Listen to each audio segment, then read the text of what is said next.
Let's move to this now. The ANC NEC is today expected to receive a report from the party's Integrity Commission on the Phala farm theft. President Cyril Ramaphosa has met with the commission twice in the last 6 months to answer questions over his role in the alleged cover-up of theft of foreign currency at his Limpopo farm. Joining us now is the ANC Veteran Omry Makgoale, who is going to speak to us now about what their expectations are. Omry, thank you so much for making time. I should say, Mr. Makgoale, thank you for your time this afternoon. So I mentioned there that the ANC NEC meeting is taking place this afternoon. As veterans of this organization, what are you expecting to hear from the meeting? The last one was quite heated, and all indications are that it may just be the same with this one.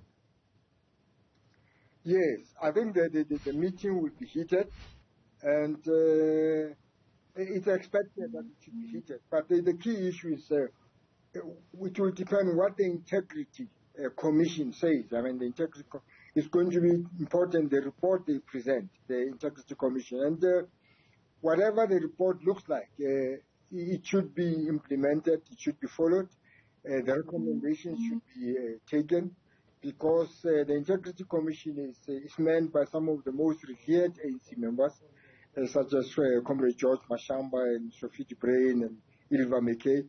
So those are comrades that we hold in very high regard. So whatever they think of the situation, we will accept that. You know? And yeah. So that's what I can say. So we're waiting for that report. Are you happy, as the veterans, with the decision of the NEC to get ANC members in Parliament to toe the party line next week when they vote on the Phala report?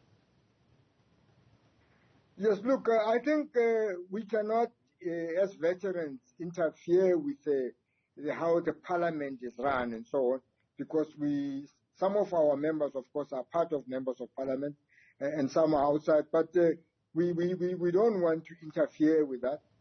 We believe that whatever we must correct internally inside the ANC, and not necessarily outside. We would prefer, of course, to correct everything internally inside the ANC than to correct in the public arena, if it's possible. Yeah. That's our wish. I'm just interested to hear, though, what the view of the integrity, of the Veterans League is, because Snuki Zikalala has indicated that they are actually expecting the ANC members to toe the party line, because if they don't toe the party line and vote as instructed by the NEC against that report, then there's going to be uncertainty in the country, and that's not what we need. So as the Veterans League, you are endorsing this decision by the NEC that MPs must vote against this report. Yes, I think first let me clarify this statement, that I'm a rank-and-file member of the Veterans League. So what Comrade Snuki says is the official position of the Veterans League, and we support that. You know, Comrade Snuki is speaking on our behalf, and we support that they should vote in line with the party line. And because we think that's the best way for the country now to do that, rather than the other way around, in our understanding. Are you not worried, though, about, and this precedent has been set already by the ANC, and as the Veterans League, you particularly have not been happy in the past when members of Parliament expressed unhappiness about the instruction that would come from the top leadership of the ANC during the Jacob Zuma years. As Veterans League, you, in fact, were calling on MPs to vote according to their conscience, especially when it even came to the motion of no confidence that was brought against the then President Jacob Zuma. Why mustn't the same principle apply this time? Yes, I think you are right to ask. We need consistency, of course. We need consistency, of course.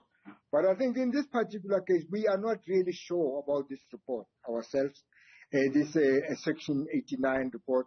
We are not very clear about it, whether how correct it is or how not correct it is, because the lawyers have got different views on the matter, and some of us are not lawyers. So we are not sure, basically. As Veterans League members, we are not really sure of what is correct and what is not correct in terms of the law, But we believe that equality before the law for everybody. We believe that everybody should be treated equal before the law. And so if the the law says that the current president has done something wrong, he should be treated accordingly. But at the moment, we are not sure. We don't understand this, the laws properly on this matter of Section 89. But we can't answer.